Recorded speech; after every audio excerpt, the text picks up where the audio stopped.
Le jugement va faire en sorte que justement, on va pouvoir avoir de l'aide puis pouvoir parler dans le fond avec un psychologue, avoir des suivis, avoir, tu sais, quand on va aller cogner à une porte, on ne se fera pas fermer la porte au nez, là. Ça l'ouvre une porte pour moi, oui, mais ça l'ouvre une porte pour beaucoup de familles dans une situation d'acte criminel, là. Votre jeune fille a maintenant 17 ans. Vous avez adopté sa propre fille qui en a maintenant 5. Comment ça se passe, cette cellule familiale-là? Honnêtement, ça va super bien.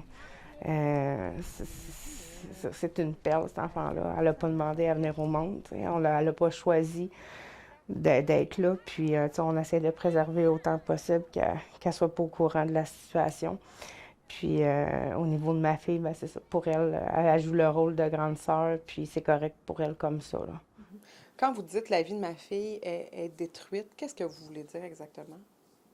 Ben, c'est qu'elle a plus d'estime de elle. Elle a fait des mauvais choix de fréquentation. Euh, elle a lâché l'école.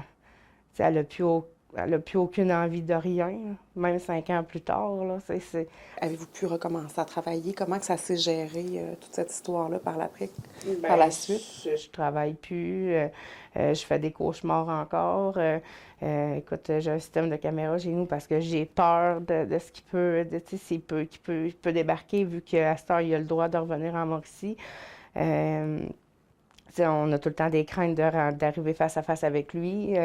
Euh, Écoute, on a peur de tout le monde, on n'a plus confiance en personne. Moi, j'ai plus confiance en l'être humain, là, tu sais, ça a détruit énormément de choses, là. Ivac, je les ai trouvés tellement inhumains. C'est ça. Puis il court pas après toi non plus pour t'offrir des services, là, autant pour ma fille, là. C'est moi, il faut qu'il court, là. J'ai attendu 1 an et demi pour qu'elle ait un suivi avec un sexologue, là. C'est pas normal, 1 an et demi, là, c'est une victime, elle, là. Qu'est-ce que vous avez trouvé le plus difficile dans ce long processus-là judiciaire?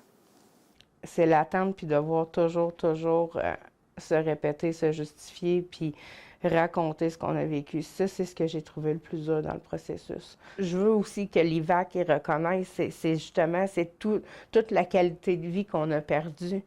Tu sais, nous autres, on était une famille bien normale avec des enfants, puis notre petit train-train quotidien, puis nos enfants vont à l'école, on s'en occupe, on fait notre vie normale comme un parent normal. Puis du jour au lendemain, cette affaire-là, ça nous tombe sur la tête. Il n'y a pas personne qui a choisi ça, puis on était jugés, on était accusés. Mais comment qu'on fait pour sauver sa famille d'une histoire comme ça? On est en mode survie. Puis ça va être comme ça des années, des années, des années. Puis on vit avec la crainte que quelqu'un un jour aille ouvrir sa bouche puis qu'il dise les choses à la petite. Je veux pas qu'elle sente qu'elle est venue au monde dans une situation comme ça. Tu sais, cet enfant-là était pas prévu, était pas voulu, était pas choisi. Mais aujourd'hui, tu dirais, tu l'as pu, puis c'est la fin de ma vie, là. Tu sais, je ne vois plus ma vie sans cet enfant-là, là.